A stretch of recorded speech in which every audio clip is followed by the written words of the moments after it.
Good evening, friends, and welcome to yet another very exciting session with Suresh Kochattil ji. Welcome, Suresh ji. Namaskar, namaskar. Namaskar. So, Suresh ji, coming to the first point of discussion is that DK Shivkumar has been, anxiously waiting for a very long time, and now Rahul Gandhi is keeping him waiting. And today is January 21st, 2026, and he is not yet the CM of Karnataka. I pity him actually because I pity the entire Congress party because yesterday I saw a tweet from AR Ramesh and I replied to it in which he said that BJP has selected a party president whereas we elected one. Now we all know the case of what happened to Sitaram Kesri when he was locked up in the toilet and then made to resign and then he was thrown on the road all because Sonia Gandhi wanted to become the head of the Indian National Congress. This is the party, it's a private limited company, and there is very little that DK Shivkumar can do. I mean, he can go meet Mr. Kharge for all it is, give him a big bouquet as you're showing in your picture, but that workout is zilch because Kharge cannot even issue a B form. That is how dummy he is in terms of, the remote control is with Sonia Gandhi and Rahul Gandhi. They decide everything in the party. And if DK Shivkumar thinks that, Rahul Gandhi will make him the chief minister and Siddaramaiah is going to keep quiet, he's mistaken. At the end of the day, even Kharge ji, or for that matter, even Siddaramaiah, or for that matter, anybody, whoever wants to become the CM of Karnataka, either of these two gentlemen, Kharge or DK Shivkumar, I will not be surprised tomorrow if there's a different name that comes up altogether, which is acceptable to everybody in the party. Just watch the fun. This is what is going to happen. I mean, this party, Jaydev, we all know it. I would take you back to the days when T. Anjaya, who was the chief minister of then United Andhra Pradesh, was given a dressing down by Rajiv Gandhi at the Begumpet airport. Literally insulted. And there was a cartoon before that in Inadu in which it was shown how the chief minister arrives from Delhi, how a Congress chief minister. Basically, they come with an earthenware pot on the head because you don't know who it is.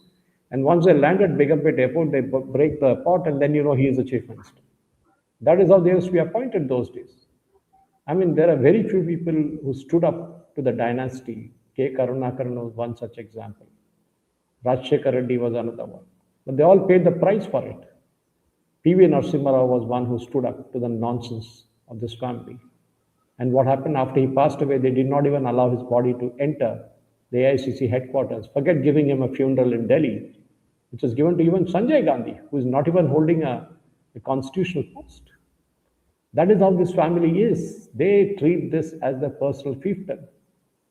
I mean, Siddaramaiah or DK Shivkumar will drop everything, forget going and receiving the German Chancellor or going to Davos because Rahul Gandhi wanted them to do it. This is how that party functions. And this is what it is all about. And, the sad fact is this, that this organization is today at its kind of bottom, this scraping the bottom because of this attitude of this leadership and so-called leadership in this party. It's very sad, extremely sad. And that is what beats, why not many talented people come up in Congress. Because they won't allow these talented people to come up. I'm not talking of DK Shivkumar or for anybody for that matter. I'm not holding a brief for them. But the point is very simple. If you need talent, and Jaydev, you know this even in corporate or in politics, you need to get the best people out and back them to it. But no, Rahul Gandhi will never back somebody who he thinks is smarter than him, because then his position becomes extremely weak. He needs to look like a genius, which he is not. And then people like DK Shivkumar actually groveling before him. I sympathize with these guys. Don't they have a spine? Don't they have a backbone? That they have to beg before this guy to get a chief minister's post? After all, who is Rahul Gandhi to decide? What is this locus standi? Leader of opposition? That is because of his family day. Otherwise, there are people in that party who have worked for 30, 40 years who haven't made it to the top. And that is what the difference. If Nalin, I mean, if they're complaining about a new BJP president, they should remember that his age is half of what Kharge's age is approximately. And that is what the main thing is. That one BJP has a president who the party can proudly say that, he represents the next generation of politics. But can Rahul Gandhi say the same thing about his own party? He cannot. He cannot do that. And that is what the reality is. I'm not saying DK Shivkumar is better or Siddaramaiah is better. Again, as I said, I don't hold a brief for them. But the fact is, Karnataka deserves a good chief minister. Look at this opportunity they let go in Davos. Revant Reddy is there. Fadnavis is there. The deputy chief minister of Gujarat is there. Jharkhand is there. Imagine. Every other good state, which is progressive state, is there in Davos, led by Ashwini Vaishnav from the union government. I mean, why can't he go there? He's scared that if he goes away, he might miss a chance. He might get a call from Rahul Gandhi saying, "Where are you? I'm sitting in Davos." "What are you doing in Davos? Come back to Bangalore. Come back to Delhi. I have to discuss something with you." He'll drop everything and come off. That is because this party doesn't have inner party democracy, so-called inner party democracy. Okay, this is a sad fact, and they should learn from BJP how to build up cadre-based workers. And that is very, very important, extremely important, because this is what is happening across the board. Today, you see who are the chief ministers? Revant Reddy, who came from ABVP. Siddaramaiah, who came out of nowhere, basically came from another party. And this is what it is. They have to bring talents from outside. It's not that, BJP didn't bring talents just like that. Himanta Biswa Sharma is from Congress party. There's no harm in it, because the Congress literally drove him out of the party. But DK Shivkumar, I mean, it beats reason why a talented gentleman like him is literally, kind of doing what you call Shashtanga Namaskaram before this Rahul Gandhi. Beats reason for me. And it's high time he realizes that he has a spine. He better use that spine and stand up and say, "Boss, I am good enough. If you want, take me, take me. I've got other works to do. I'm going somewhere, I'm going here, I'm going there." No. German Chancellor can wait. Davos can wait. But my chief ministership is important. Very, very sad things, the way things are turning out to be, Jaidev. Yeah, in BJP Karnataka, do you think Vijayendra, can be a very good CM candidate? No. So honestly, no. I mean, sitting away 550 kilometers away from Bangalore in Hyderabad, I can say that no. And I've been saying this, he's not a natural leader. He's just a son of a father. That's it. You need natural leaders to come up in BJP because they have plenty of them. But the problem is the Karnataka, the house of BJP has been divided, just like the Kerala one. They have factions within factions within factions. Because nobody has helped grow that party there really well. And that's a sad fact. This is a party that was not there 25 years ago. Built it up slowly, displaced the Mandya party from their position, took one son and made him the union cabinet minister, put the dad in the Rajya Sabha, and they finished off the party totally. Today, Devagowda wants to revive his party. Imagine, that is the state which JDS has come to. And that is a great job done by BJP in those early days. Of course, that time Yediyurappa was there, then he left, then he came back, all that stuff happened, all the drama happened. But the point is not that, Jaydev, is that BJP also, like in Bihar, you don't have a leader. They had Sushil Kumar Modi, but once he passed away, and even he was not a CM material, honestly. That way you might ask me, what about Rajasthan? Why did they remove Vasundhara Raje and make somebody else the CM? Yeah, that is exactly what BJP, they don't want somebody coming with a baggage, somebody coming saying, "I've got 30 MLAs with me, so tomorrow if you don't make me, I'll leave the party." Sorry. Chhattisgarh, same thing happened. Madhya Pradesh, the same thing happened. That is what, but look at the Maharashtra part of it. How Devendra Fadnavis literally finished off the two Shiv Senas in the kind of running. One is already finished, the second one is about to finish. And building up BJP to become a numero party in Maharashtra, which at one time was impossible to think of. Look at the Pune, where they decimated Pune, where they finished off the Pawars who thought that, Pune's were like, literally they would listen to whatever these two have to say. And sorry, it doesn't work that way. And they literally wiped out the Pawars from Pune. That is leadership for you. And remember one thing, nobody Nobody went to campaign for BJP from the senior leadership. They were deliberately told to keep away. No Amit Shah, no Narendra Modi, nobody for that matter went there. And that is the most important thing, Jaydev. You need to ensure that leadership is all about making things possible. And that is not there in BJP. Sadly, that is not there in Congress also in Karnataka. Both are terrible at it. They are kind of taking the state back to the 18th century. That is what it is. I mean, I find it very funny. I don't know whether you noticed the other day, there was a small issue, not small, a big issue actually. When Kerala government instructed that the medium of instruction in Kasargod, which borders Karnataka and where there are a lot of Kannada speaking people, will be Malayalam. And Siddaramaya went on a big protest. He said, how can you do that? Then remember what was being said in Bengaluru, that even the people who come from north have to speak Kannada.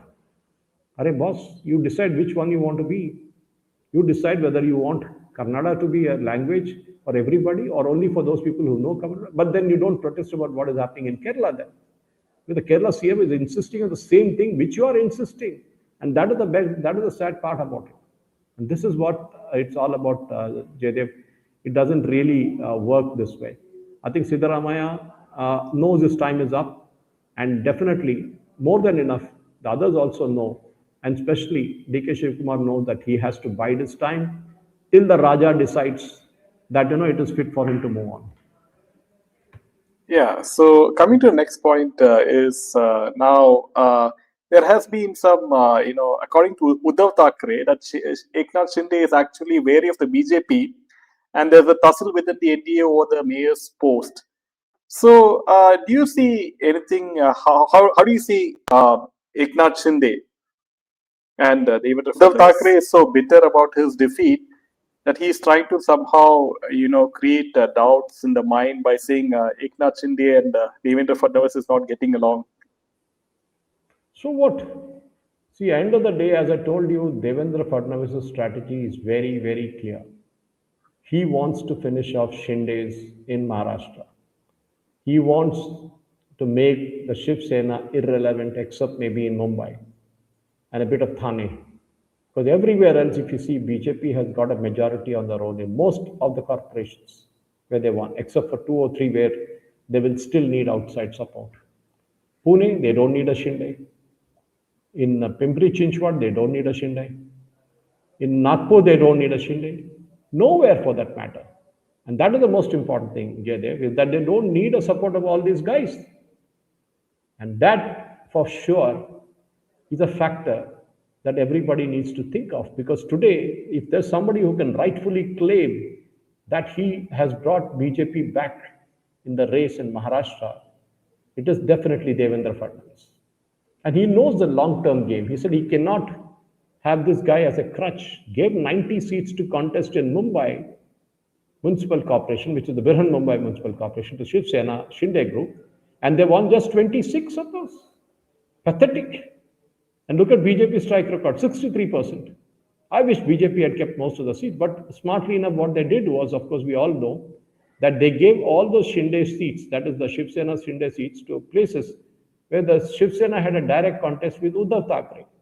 So obviously, there was a pitting on one to see who gets the Marathi Manu's votes.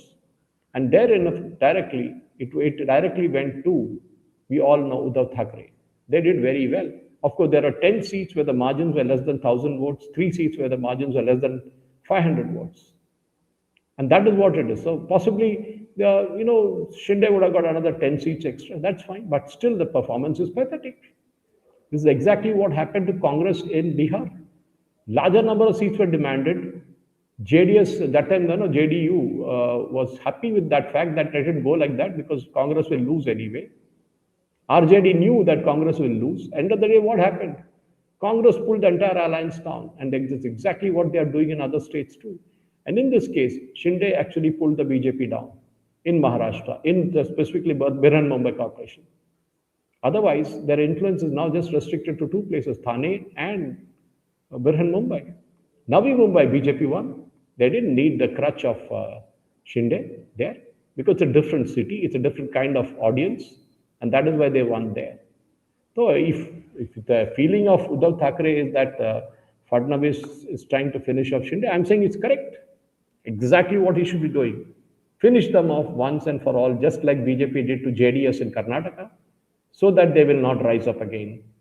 All that Marathi Manus and all that, maybe 5 Mumbai Lok Sabha seats, that's fine. There also BJP can do a good fight, not an issue.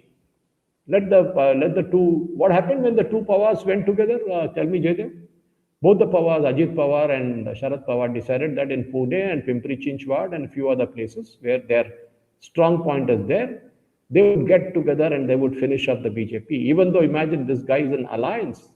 Ajit Pawar is an alliance with the BJP, the Mahayuti alliance. In spite of that, he did this betrayal. He went with his uncle, and what happened? They got wiped out, literally wiped out. And I'm so happy with that, because now BJP should even kick him out of the party, or out of the alliance rather. They don't need Ajit Pawar. He's become too big for his boots. He thought Pune was under him, it was in his hands, and he could do whatever he wanted. Sorry, it didn't work out that way. And Sharad Chandra Pawar, I think he should retire. He should hang up his boots. He should have done that long back. Do a deal with the BJP, merge his party with them, or worst case scenario, just let the party go the way it wants to go. Ajit Pawar no longer represents the NCP anyway, because that has been shown in the Pune and Pimpri Chinchwad corporations. So it's history, it's curtains for all these big names that were there. And I think the only person who did well, even though I will not really like him, was Uddhav Thackeray. Raj Thackeray pulled him down, got 7 seats or whatever it is. But look at where Uddhav performed. Very well, if you ask me. Whatever said and done, they did well. He got 67 odd seats, and that is it. So today there are only two parties which can contest against each other. One being the BJP and other being Shiv Sena, which is Uddhav Thackeray group. And I think Mr. Shinde better go back to the other original one, eat his ego, and be a junior partner to Uddhav Thackeray. That is the only thing he can do. And I'm sure that the leaders sitting in Delhi must be having a good laugh at all this, because they didn't send Modi or Amit Shah, as I said. They didn't send a JP Nadda or anybody else. They didn't even send a single chief minister of the BJP ruled states to go and campaign. No, they sent Annamalai. They sent the second-rung leaders of BJP. And look, the way they did, good job about it. They created all the controversy that was required, but they still did a good job. And if you ask me, I think after Modi, maybe since Fadnavis is still very young, relatively in a political age at 55, he has another 15 years before he can even take a look at the Prime Minister's post. But I think somewhere along the way, that thing about after Modi Amit Shah, after Amit Shah I think that is now settled. It will be people like Himanta Bishwa or Yogi Adityanath or even Fadnavis who will be in the running now. Yeah. Do you see? I think Eknath Shinde has learned from the Pawars, isn't it? He better learn. See, what he thought was that he could tie up with Shiv Sena, Uddhav Thackeray in some places, and win some extra seats and blackmail the BJP with it. That's what exactly he's doing in Birhan, Mumbai. BJP made a mistake. They should not have given him 90 seats. They should have given him just 50 seats, kept another 40 with them. For all BJP would have done well, and they would have had a majority of their own. Because the last seat they lost, the 90th seat which they lost, was by a margin of 7 votes. Otherwise, BJP would have been at 90. Fine, they still needed about, another 14, 24 seats. But they would have somehow managed with smaller parties, they would have done that. But the point is very simple, today the entire situation has come down to a fact that Devendra Fadnavis led the campaign from the front, played his card, because remember, he is a Brahmin in a Maratha state, a Marathi-speaking state. That is what, and he's not from Mumbai, he's from Nagpur. Another disqualification. But all this disqualification, he took it to his advantage and literally played a great game and did a very well in terms of performance. Yeah. So coming to the next point is with regards to Mamta Banerjee, and she has asked the district magistrates to strictly adhere to the Supreme Court's instructions to the SIR of electoral rolls, stressing that people must not be harassed in the name of logical discrepancies. So, she is a bit perturbed, isn't it? Ever since, she took the green files, and what is inside the green files, we don't know. See, point is Supreme Court never said anything like what she said. She has no right to direct the district magistrates to do it. It is the Election Commission which handles the SIR, not Mamta Banerjee. Mamta Banerjee has been asked to do only one thing: provide security for the BLOs and their offices. Second, she's been asked to provide more manpower so that the number of hearings could be increased. Nowhere in the entire thing does it say that people should not be harassed. Yes, they should not be harassed. Correct. I agree with that. But this doesn't mean to say that one guy has got 400 children and the government should accept that or the SIR should be accepting. No, they will not accept. Yesterday I was reading in Times of India. One gentleman, 400 people claim that he is their father. And that is where the entire thing is coming. And look at the people who are protesting. There were pictures yesterday of many mullahs protesting. Why are they protesting? What are they worried about? One guy goes to his father's graveyard and gets some sand from there saying that is the proof of his, his progeny mapping. Sorry, it doesn't work that way. Most of these guys, as Prime Minister Modi said, are from Bangladesh. They are fake voters and they need to be exposed. And Mamta Banerjee, actually, if you read the detailed judgment, or the order rather, it's not a full judgment, very clearly says that she should not interfere. The court has said extended by 10 days, which is anyway going to happen. In Bihar, it happened. And another thing which Sagarika Ghosh wrote a big piece saying, oh, you know what? They've been asked to publish the list in all the panchayat offices and BLOs and all the booths. Was the same thing was done in Bihar? Nothing different was done there. In Bihar, the same thing was done where the SIR, wherever the people's names are removed, all those deleted names were published in front of the booths or they were printed and kept pasted there so that people could know that their names have been removed or whose names have been removed. I think the only thing leeway that has been given this time is that the party BLAs, the block level agents, can represent somebody who cannot come there to the booth or somebody who's illiterate. But there again, there's a legal challenge with the Election Commission has put forward saying they need an authorization. And otherwise, this BLA can come with any document and claim that he is representing somebody. So they said at least a thumbprint they need from that person saying that they are the people who are sending this guy across. Mark my words, 64 lakh people were removed from the road. Okay, 58 lakhs, sorry. 58 lakhs were removed from the roads. Only Trinamool Congress has 17,000 BLAs. You know how many they have filed till date? 3. Till date, they have filed only 3 objections. The problem with these people now is what TMC is scared of, and which is why the BJP is now went to the Supreme Court. BJP also had their side of the argument through the Election Commission. Whether the Form 7 was not being allowed to submit, where you are asking for deletion of names. You have a doubt that somebody is illegally been included, you can file Form 7. Those Form 7s are not being allowed to be filed by the Trinamool Congress supporters. And that is where the Supreme Court said provide protection so that people can go file the forms the way they want. Why is Mamta Banerjee not talking about it? She has no right to instruct the district magistrates about what to do with SIR because the district magistrate doesn't handle the SIR. It is the Election Commission of India and the micro observers who are handling the SIR. Simple as that. Because when the Election Commission is doing their work, even the district magistrates and the superintendent of police and even the DGP of police all come under the Election Commission, not just when the Model Code of Conduct kicks in. And now SIR is happening and they're all working under EC. That's the difference, Jaydev. And surely enough, Mamta is scared. There's no doubt. See, tell me, why will you be scared when you're winning? You should happily say, boss, go and look at Uttar Pradesh, 2.3 crores people. Is Yogi Adityanath running around screaming blue murder? No, he is not. He is not even speaking about it. Nikal gaya to nikal gaya, 2.3 crores people. What to do? If the parties can prove or the individuals can prove that they are still there or they're not dead, then please do so. But you can't keep threatening the BLOs, saying, I'll do this, I'll do that to you and all that. No, sorry, it doesn't work that way. And that is what Mamata Banerjee should be very, very clear about. She tried her best in the Supreme Court, got slapped. And in fact, she keeps threatening the Supreme Court. Remember, when the Supreme Court Chief Justice went for an inauguration of a bench somewhere in Jalpaiguri, she's asking him to save the Constitution and say, well, sorry, you cannot influence a Chief Justice outside the court or inside the court also. You are supposed to stay neutral in that. And the Chief Justice also will not listen to your nonsense because whatever you want to say, you say to the court. You don't come to a public function and say, oh, please save democracy, please save SIR. It doesn't work that way. Sorry, SIR will happen and prove Not just the 58 lakh who've been removed from the rolls.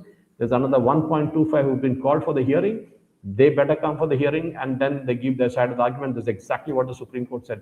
They have to produce the documents. Only question of the Madhyamik document, the certificate of 10th class, one of which has a birth certificate, another one, the pass mark thing doesn't have it, either way. So that is the only dispute which Supreme Court said, you accept it. Let us see how many come up with that now. Because a lot of the fake stuff was there floating around. And those fake stuff need to be caught. And that's exactly what the Election Commission is doing. Yeah, she also has the coal scam also to worry about, isn't it? Yeah, that's coming up on February the 4th. I mean, look at that audacity of hers to walk into a place where there's a raid happening and carry away papers and devices, all while claiming that those are party documents. If you're party documents, what are they doing in IPAC office? And Kapil Sibal kept on saying the election is happening, election is happening. Where is the election happening? There's nothing happening there right now. Election is far away. It's another 2-3 months away. So it's very, very clear. The judges were very strong about saying that you cannot have lawlessness like this. When there's a central agency raiding, you might like it or not like it. You have no right to barge in. The DGP of police, the chief secretary, who are they? The DGP kept saying that he's come to give us Z plus security. Boss, Z plus security, will she goes anywhere, will you go with her? Doesn't work that. He obviously is a chamcha, because before that he sat on a dharna before that, if you remember, when he was the Commissioner of Police, Calcutta. So that February 4th hearing is going to be because the ECI has asked for a CBI inquiry into the entire thing. And I think the court will approve the CBI inquiry into the behavior of the police officers, secretary and the commissioner. And the suspension has to come through. Somebody has to get suspended because they have gone beyond the call of duty. They're not supposed to be there. What is the chief secretary doing in a place where an ED is conducting a raid? She has no right to be there. And that's exactly the question. Even chief, she says she came in as the chairman of the party. Oh, my sir, if you're the chairman of the party, you should send some representative instead of that. Why did you come? Because you knew which file to pick up. That is why you came. And you came in because if the Chota Mota guy like Abhishek Banerjee comes, the ED will not even bother about them. And filing a case is FIR against the ED officers. That's more ridiculous. It happened in Kerala before. And the Kerala High Court stuck it down. And this Mamata Banerjee should remember that, she is not a dictator. That is a major, she accuses Modi of being that. But even if I ask a small class 4 kid, they will tell you who is the dictator. She's paranoid, basically. She's another Donald Trump, if I ask me. Yeah. So coming to the last point, Sureshji, and it's with regards to AR Rahman. And AR Rahman has, called Kangana's film emergency propaganda. And also he called Chava very divisive, but he still worked for Chava. So what is happening? He gives an interview on BBC of all channels. And he's not been getting work for so many years because of change in, propaganda in Bollywood. So what is happening with AR Rahman? You should know when to leave the field. People should ask why, not why not. You don't leave the field. When Raja, who I still consider far, far better than Rahman, faded away, he didn't make a hue and cry about it. He didn't say things like what Rahman is saying. Two things. One, you put up your price so high that a normal producer cannot afford you. And then, second, you have your own kind of idiosyncrasy saying, I will only do this kind of music. If you like it, take it or not. It doesn't work that way. Today's market is totally different. In today's movies, take Haq, for example, Chedev. In the movie Haq, there are songs, but they're not woven. They're not a separate part of the movie. They're just woven into the movie. It is there, that's it. If you ask me, Rahman should ask himself, when he started his career, there were cassettes in which the producer could make money by selling those cassettes, T-Series and others who were there. And what happened after that? CDs came in. You could still sell that through Music World and other places. Then what happened? After that, nothing. It is directly the movies, the songs are appearing in the movie, they come on YouTube and that's it. And people started listening to it. Then it's on Spotify and other places. Where can the producer make money out of a music today? Nowhere. Maybe except for some FM channels from where he would get some royalty rights or some public performances. Otherwise, today it's nowhere. The songs are not played anywhere. Or maybe an All India radio somewhere. Today, there are no sales of cassettes. So why would a producer invest crores and crores into a music director just because the music director's name is AR Rahman? It doesn't work that way. AR Rahman should realize that the industry, music industry, has changed, and he needs to change with that. He needs to come down the peg which he's sitting on. Come down and tell the producer, fine, I know you cannot afford me, but I'll still do it for you. Working with Shava and then saying that I'm doing the BG for that, and then saying it's divisive. How is it divisive? Can Mr. Rahman clarify that? It told the true story of Sambhaji Maharaj, which nobody knew. Very few people knew. But then that is divisive. Emergency, it's propaganda. It really happened, Mr. Rahman. The problem is with his thinking. It's the fact that he has become a religious bigot. Nothing but that. The religious bigot. He's wearing the religion on his sleeve and trying to draw the sympathy factor for that. The victim card, if you can call it that. Sorry, it doesn't work this way. If you're good, if your rate is affordable, the producer will come to you. Otherwise, he has every right to go shopping for it. Because you can't call somebody creative. Whatever work you do is creative, and what the others do is not creative. Who are you to determine that? It is the public who will decide. It is the people who watch the movie, people who hear the music who will decide who is creative. You may have been creative at one time, the Rojas and all that, but after that, you became very predictable. And that is the problem. Today, you're doing stage shows across the country and around the world, which shows that your market has changed. And that too specifically going to BBC, as you mentioned, Jaydev. And specifically mentioning 8 years. He didn't say last few years, he said 8 years. Since 8 years, this is happening. Wow. That is directly blaming Modi ji for it.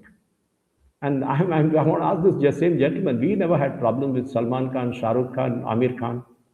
We never had. We went to movies and we went to their movies. We never had a problem, or rather we did have a problem, when Empuran 2 showed a Hindu as a villain, that too a Gujarati Hindu as a villain, which the Malayalam film industry is very good to come up with. They always have villains, Hindus are shown as villains. This is what it is.